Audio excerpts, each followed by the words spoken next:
Hey guys, welcome back to another episode of Aussie Farming in the Philippines. Coffee time, coffee time. Right, so what am I doing? Well, glad you asked. What are you doing, William? Well, first of all, welcome to William's Homestead Kitchen. Right, this is the smaller one that we ordered online of the chicken press, hand press, whatever you want to call it.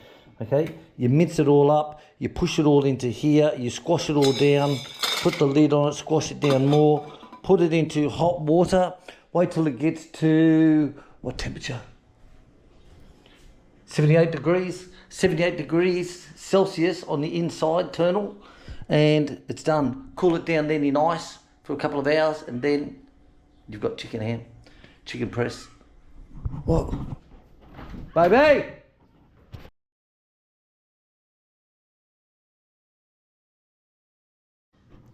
Right, so welcome back. Well, I had got caught out. There's a nice big black cobra at the gate at the chicken house that goes to the back, what do you call it? The back area. So if I show you here, right here, and it was around the post here. And Chick was coming down from the goat house, and she's screaming like a little bitch. I'm inside, I don't know what the fuck's going on. I think the goat's attacking her. Nobody is replying to me. So, I can't hear shit because I'm doing shit, And she's screaming like a little bitch. So I thought the boy goat had got out again, that had been headbutting her, because we put him in the pen and he got out. And I'm like, how'd he get out? And then I had a look, and he pushed the wire where we put the post in for the gate. I didn't attach the wire fence, the original wire fence to it. So where the post was, he just pushed the walk through. And I thought, oh shit. So I wired all that together. I thought he got out again. So I go outside and there's a bloody big cobra. So we've got a short on that one. We'll put that one into short styles. Yeah. Right, so, what are you making? Coffee, yeah. And William's making these. Right, so what I'm doing in this video, right? William's Homestead Kitchen. Right? So we're going to make chicken press. So we're going to do a very simple one. Last one was pure chicken. And I'll tell you, I liked it. When I say pure chicken, it was still some salt and some meat glue. But it turned out very nice. So I wanted to go back to basics and say, what is it? Just plain chicken. And then you add things to it. Right, so this one's going to be the white pepper, salt. We got some basil from the garden. We got a little bit of garlic, and I'm going to put a little bit of our dried, dehydrated tomatoes in. This is in olive oil and bay leaf, and of course our meat glue. And what I want to do today, instead of putting it into the great big grinder. Right, this big bastard here, instead of putting it into this big bastard, I'm going to use the small one. Now, I want to see if the average Joe Blow, like me, who doesn't have a big grinder, can make this at home. And what's the alternatives to use? So if you haven't got the big grinder, you get the attachment for your kitchen aid. Now, it's not as good of a job, yes, we know that, but we want to see. Now, if you don't have these containers, right, to put them in, right, to make your loaves, you can also put it in cling wrap, like when you put it into a sausage and you twist the ends and it makes it tighter and tighter and tighter. Put that in a zip bag and drop that into hot water. Exactly the same thing, guys. So today we're going to use the small one, and we're going to use the KitchenAid to see, can it be done in the average kitchen? Do you need the big appliances or not? Let's see, guys, let's see. Okay. So into the little grinder we go. Oop. And this is what we're looking for. It's nice. It's got to be frozen, otherwise we'll go all mushy, guys. But the little one will do this lot. So you don't need the big one, but it certainly bloody helps. Well, this would have been done by now, I tell you. Right, this is the second grind, guys. Form it into a sausage and it just falls in quite easy.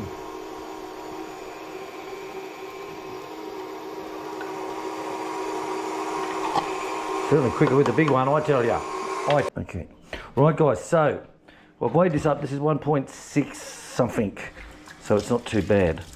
So I wanted 1.5. I have to cut all the bones off. So I always get 2 kilos of chicken breast and thigh. Cut the bones off it, that drops it down about 1.6. So you can use either this one here or this one here, it doesn't matter. And the secret of this is we got half mince and half cubes, little cubes, All right, this mixes it all together. Now you need 10 minutes of doing this. Okay, 10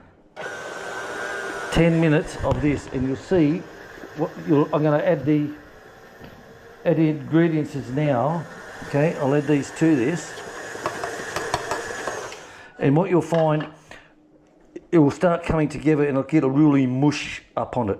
And you'll add some really ice cold water to that as well, like the same as when you're making sausages. And I'll tell you, it takes 10 minutes to do, but it's well worth it. Right, you see how it's starting to get all that stickiness to it? Now the old German guy, he'll do his, and he'll have a thermometer on that, and I forget what it is, but he'll keep it going until it reaches a certain temperature on the thermometer. But generally 10 minutes of this mission around. Now if you've got the big box in here, that's the big paddle box. So that one is it's a big stainless steel tube cylinder, and it's got a handle on it. When you crank, it's got all these paddles inside, and what it does is it does exactly the same thing. But little did I know when I first started getting into all this that I could have done it with this. But the big one takes up a fair few kilos. Small ones, this will. Right, that's it there, guys. That's it. That's the big boy. So when you're doing a lot of sausages, you use that one there, some shaved ice, mix it all together. But small batches, just use this one here, just like that. Quite easy to do. A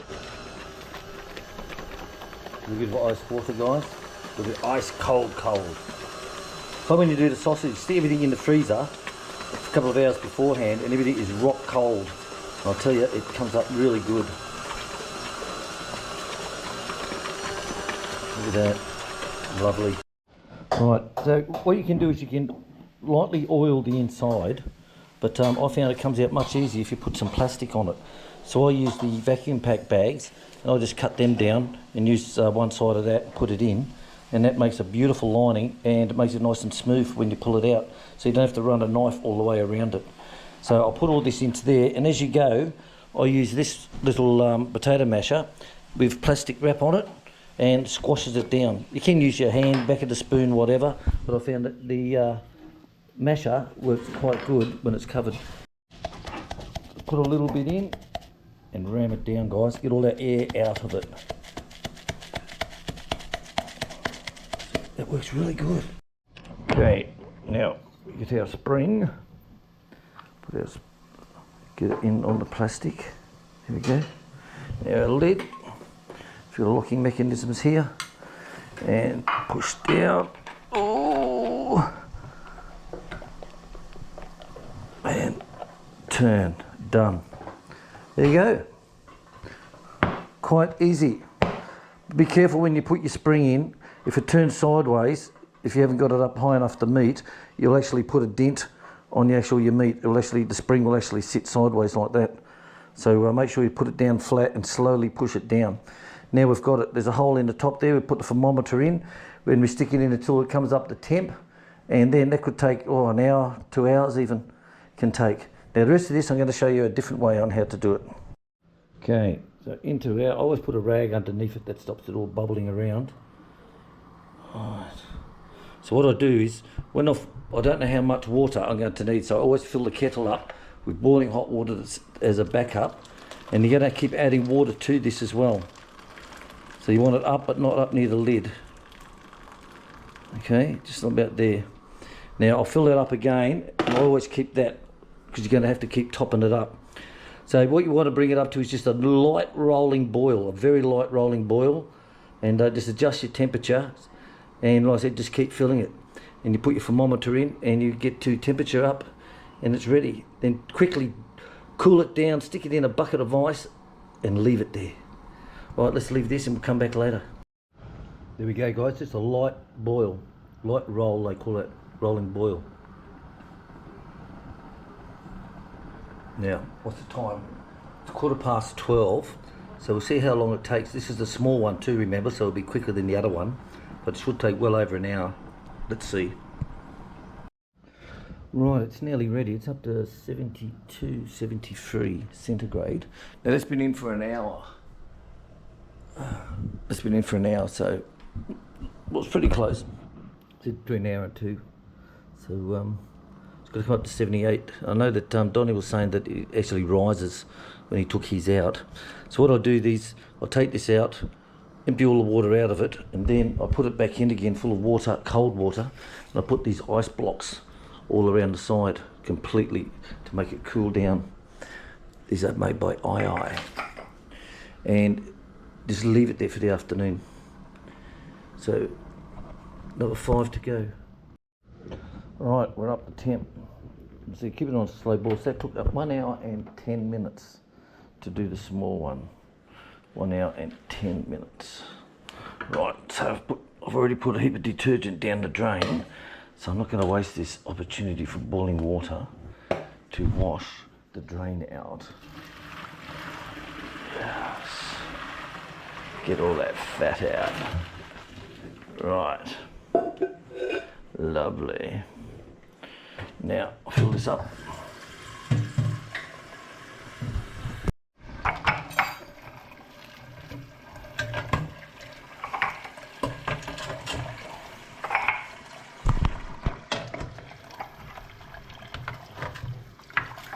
Yes, you need this much ice, guys. You've got to drop the temperature right down and fast.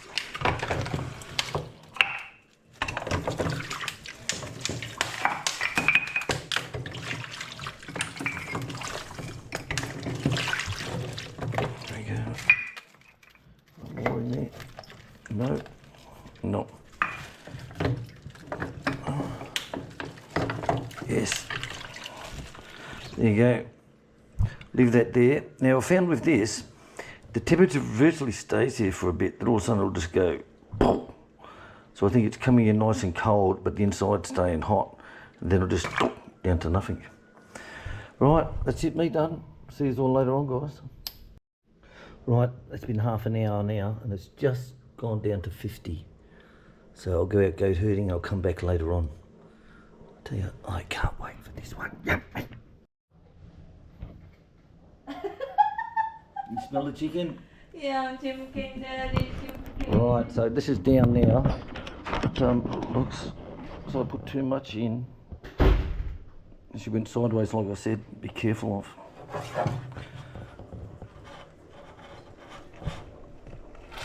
There you go. See with the plastic. Look at that.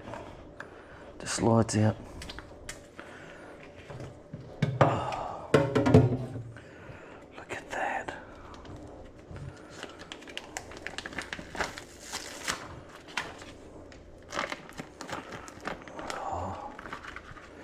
Here's your daddy now. Oh, well, it's not too bad. It's not too bad. Look at that. I know my babies want this. I know my babies want this. Right. Polly smells it. Right. Polly smells it. Oh. Hey, little dog. Oh, my back. Oh. Thank you.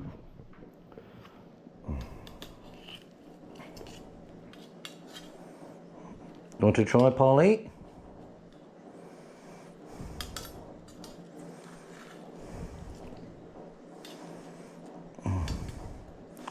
Well, the bigger one has the disc that just fits, but this one seems to be, I think, could have been a bit bigger,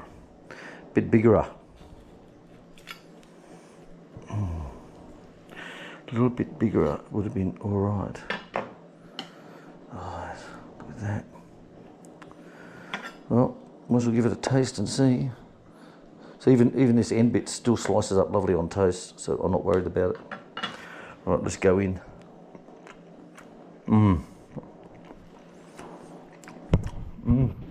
Honest.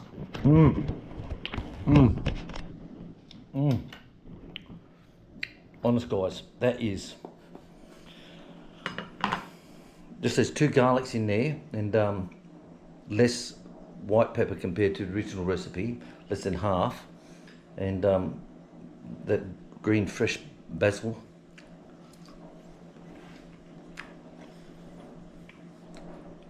That is bloody good. Seriously, guys. Try this at home, guys. Try it. It's not hard, seriously. You can buy these online, no problem.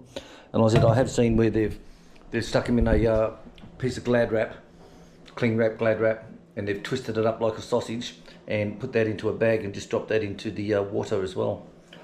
I don't know how to get the temperature up on it, but seriously, that is bloody good. Noel, I'll bring you some in, mate. When I come and pick up the fans. I don't know what day it's going to be. Could still wait for these two girls, but honest, that's good. Thanks for watching, guys. Please share, subscribe, hit that like button. It helps me out. You get 1,000 views, but only 50 likes. Come on, you do better than that. Hit the like button. Thank you, guys.